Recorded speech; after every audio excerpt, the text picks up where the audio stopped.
Jones. Anita Jones.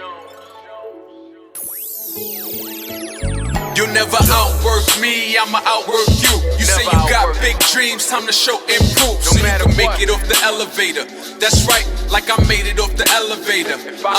You'll never outwork me, I'ma outwork you. You say you got big dreams, time to show and prove. So you can make it off the elevator. That's right, like I made it off the elevator.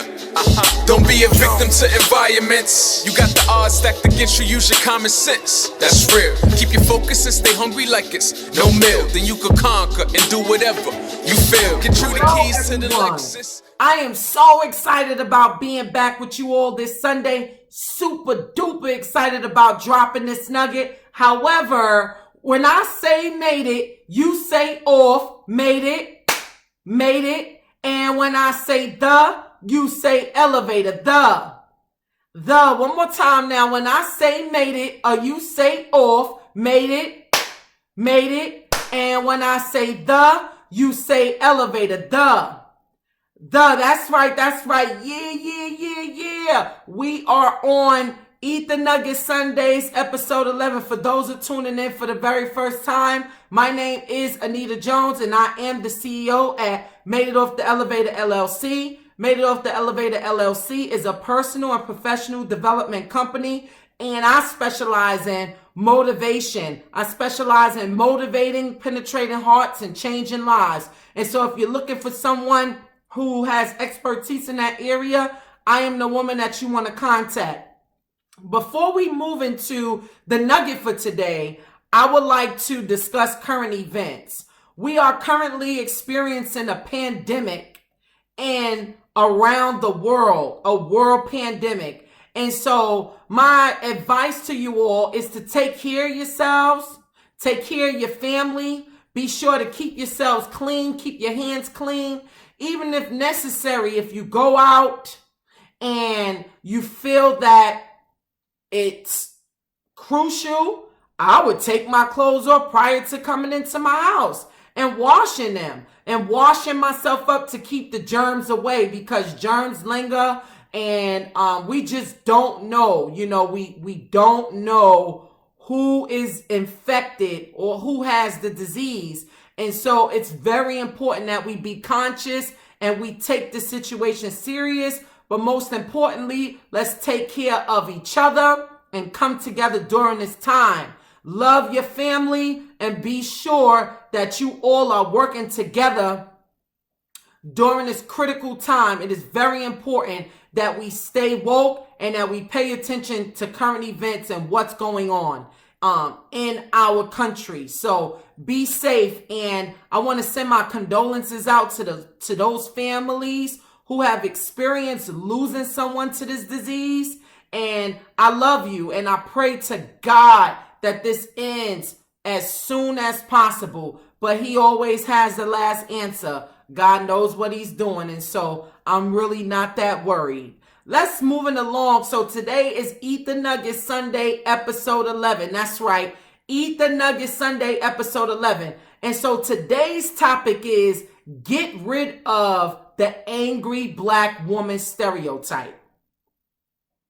What is the angry black woman stereotype? What does that mean? Well, the angry black woman stereotype is a trope in American society that portrays African American women as sassy, ill-mannered, and ill-tempered by nature. No. Incorrect. I would like to take it a bit deeper with you all and talk about some research that has been done in this area. And one author I would like to bring to your attention in particular is Pilgrim 2015, a research article on page 121. And he stated that the angry black woman stereotype, it is a social control mechanism that is employed to punish black women who violate the societal norms that encourage them to be passive, servile, non-threatening, and unseen. right? For those that did not catch that, I will reiterate that statement. Pilgrim 2015 states on page 121, it states that the angry black woman stereotype, it is a social control mechanism that is employed to punish black women who violate the societal norms that encourage them to be passive, servile, non-threatening, and unseen. Extremely unfortunate. The reason why I brought this topic to everyone's attention today is because I received feedback from my audience. And recently I received feedback from a really close friend of mine. I'm not going to mention her name because she does not like to be in the limelight. And so I will respect that.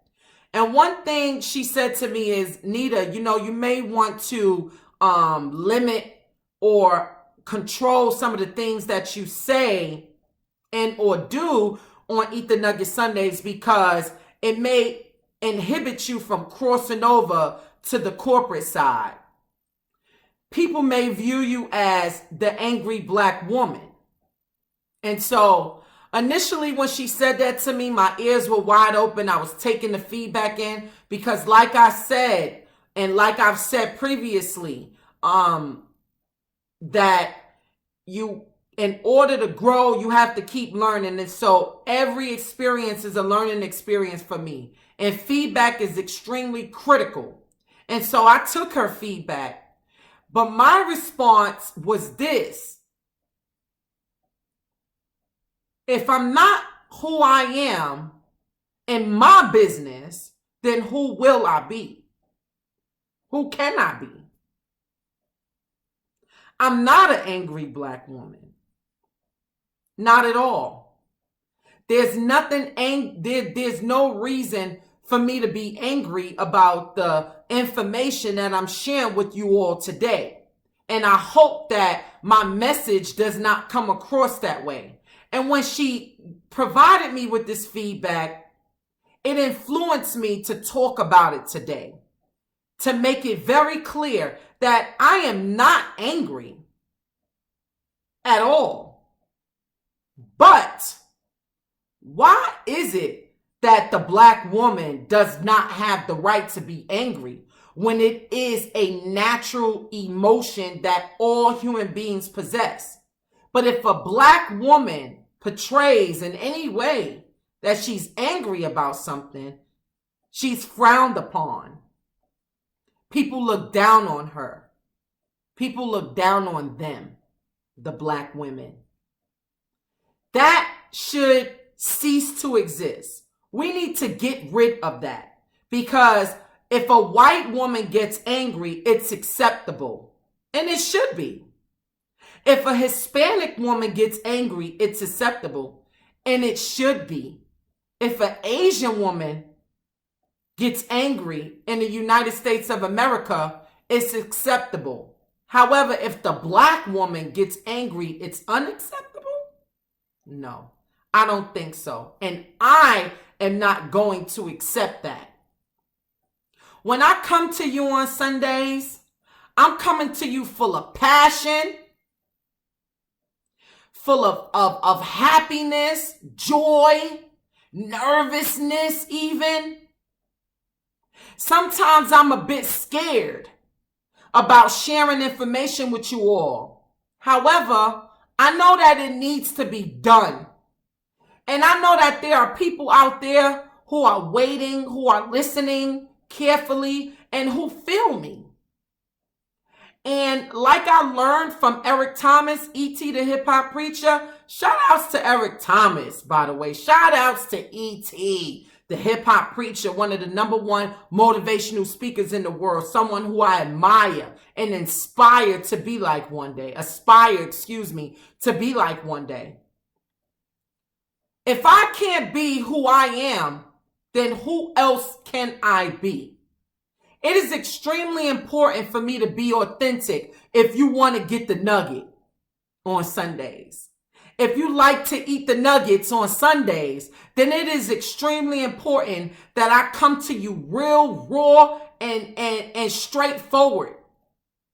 I shouldn't have to act like something that I'm not. This is going to be another episode later down the line, identity, struggling with that. But right now, I'm going to stick to the angry black woman.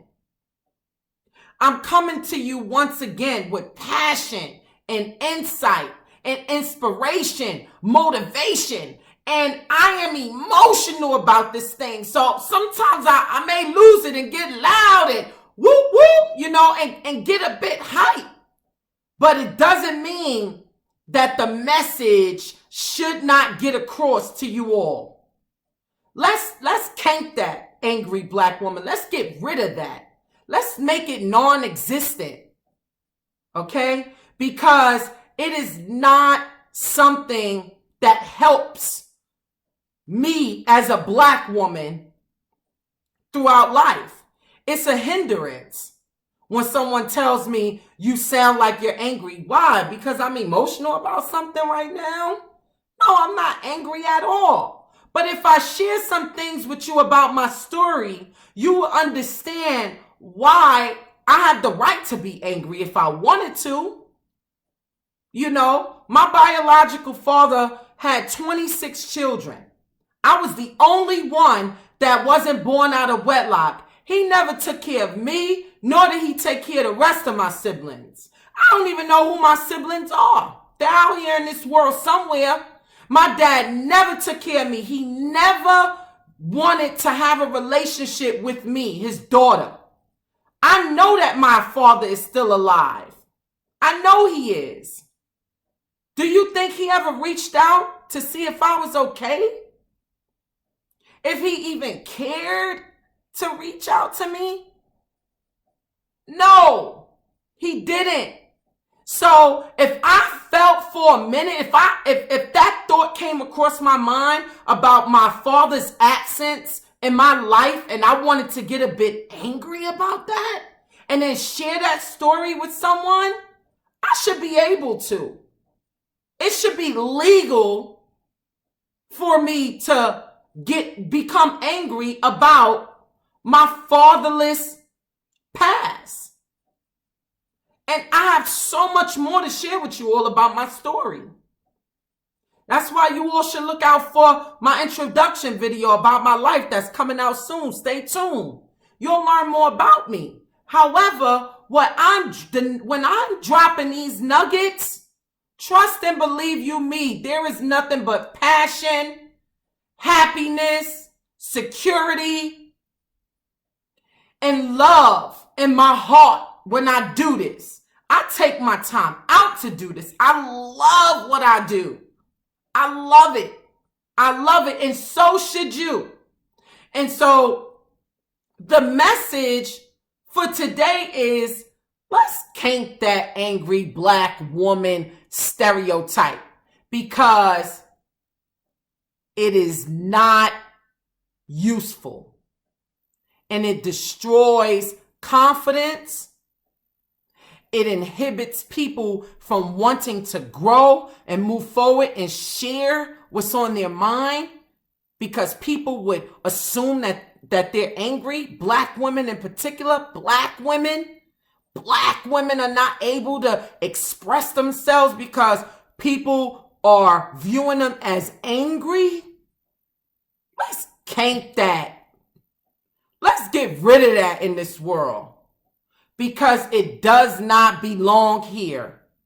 It's okay for me to be angry, although I'm not. My life is awesome. If you only knew where I started from, the bottom. Started from the bottom, now we're here.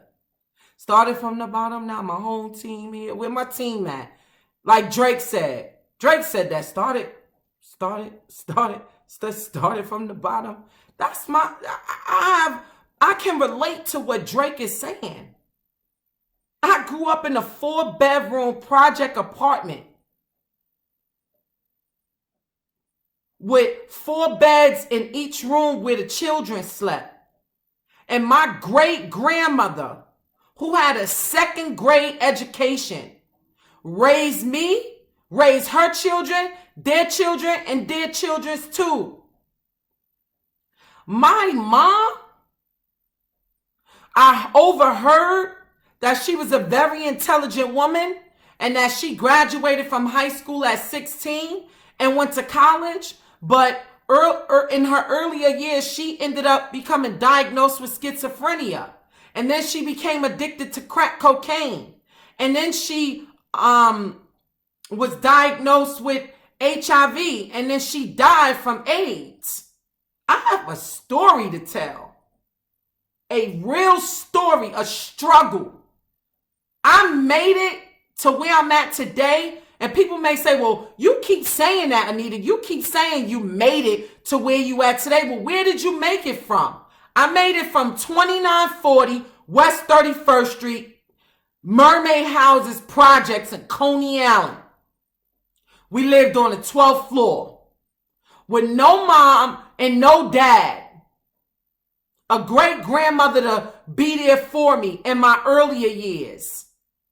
The crack cocaine epidemic came through and destroyed my mother's entire generation. I had to grow up and watch my aunts and uncles be addicted to crack cocaine, which was embarrassing at times when I would walk to school and people be like, there go your aunt so-and-so right there, Nita. Look at her, laughing and giggling. I had to deal with that coming up as a young girl. And then when great grandma died, my family decided that they didn't want to take care of me. One aunt attempted, but she gave up because I was out of control, so they say. But I was an angry young girl. I was highly upset that the only person that I thought loved me died and left me with people that I didn't think was sane at the time. How could you die and leave me with these people? They're not going to love me and take care of me the way you did. But then eventually my family gave up and put me away and gave me away to foster care. And I ended up becoming a ward of the state. And from there, I was living in different places. No stability. But one day I woke up and said, Nita, you can be more than what it is that you're currently doing right now. You're better than this. You better get up, get out, and get something. If you want to be somebody, and if you want to go somewhere, Nita, you need to wake up and pay attention and see what the hell is happening to you and in your life. Do something with yourself. So I decided to do something. I decided to join the Marine Corps. And that changed my life. And now I am currently a United States veteran, a professor, and I am currently a doctorate student working towards my PhD. I'm a homeowner. I have my own company that I'm building from the ground floor up. I assist people on and off the screen.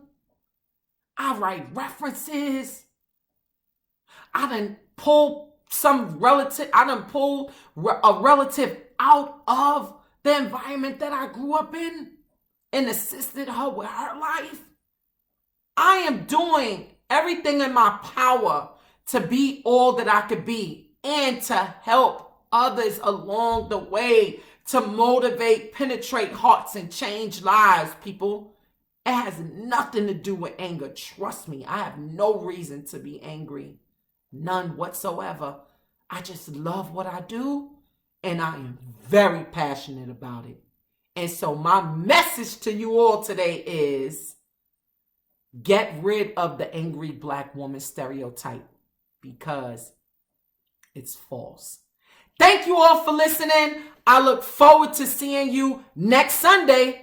Tune in. Outwork me, I'ma outwork you. You say you got big dreams, time to show and prove, so you can make it off the elevator. Like I made it off the elevator. You never outwork me, I'ma outwork you. You say you got big dreams, time to show and prove, so you can make it off the elevator. Like I made it.